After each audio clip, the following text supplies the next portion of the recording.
Like presidents before him, President Trump delivered the commencement to this year's graduates of the West Point Military Academy. But a few other striking differences.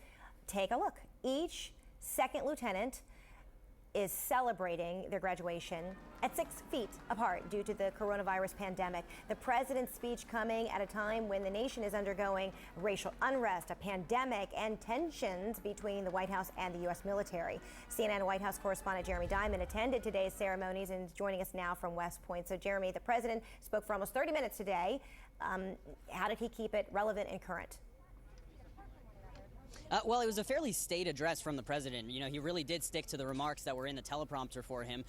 We did hear the president, though, acknowledge, at least in passing, this notion of turbulent times that this country is currently going through. We heard the president thank the National Guard in particular, both for its role in handling the coronavirus pandemic, but also in terms of its role, as he has seen it, in terms of the unrest that we have seen in several cities in America and the deployment of some of those National Guardsmen. It was interesting, though, as we heard the president talk about the turbulent times, for him to fall back on the notion of the importance of institutions in this moment, particularly because what we have seen from the president in recent weeks is what many view as him politicizing the military. The president has come under withering criticism, both from some current military officials as well as those past military and defense officials like the Secretary of Defense, Jim Mattis, who criticized the president for deploying National Guardsmen to handle the unrest in Lafayette Park just over a week ago.